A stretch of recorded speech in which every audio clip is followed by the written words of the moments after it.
السلام علیکم د مولانا صاحب یو بیان می د نظر نه تیر شو هغه وی چې د انګریز خلاف مونږ جدوجہد کړی دی او هغه موږ غلولی دي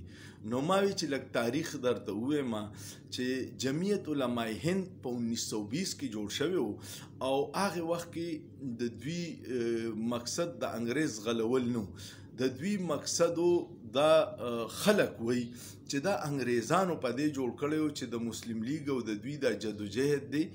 ناکامه کی کو تاسو ته یاد شي مشران ته ټولو ته یاد دي په کتابونو کې لیکلي دي چې د جمعیت علماء هند اتحاد د کانګرس سره چې د هغوی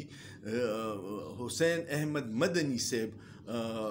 مشر په هغې موده کې او اوس هم هغوی په هندوستان کې د پاتې کېدو فیصله وکړه او په قائد اعظم باندې دوی نوم یې ښودی کافر اعظم هغه ته به وی چې دا کافر اعظم دی او دا د چې څه اقدامات کوي دا ټول غیر قانوني دي بیا داس چلو شو چې پاکستان جوړ شو نو چې پاکستان جوړ شو دلته کې چې کم علما حضرات پاتیو د هغوی خو مجبوري وه نو بیا یې پاکستان قبول کو خو مین خلک چې د جمعیت علماء هندو هغوی د کانګرس حمایت وکړو او د پاکستان مخالفت یې کړی نو مولانا صاحب دا خبره کوله چې زموږ جدوجہد دی ما وی چې تاریخ درته لږ ټیک کړمه چې هسې نه دوکه نه شي جدوجہد چې د چا خلکو د فرنګي خلاف د باچا خان دلیل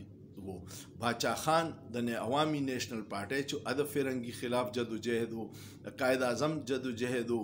د نهرو جدوجہد وو د ګاندھی جدوجہد وو د دوی خلکو خو نه دوی خو یو خاص کردار سوچ پیو کې په سوچ کې څه ګناه نشته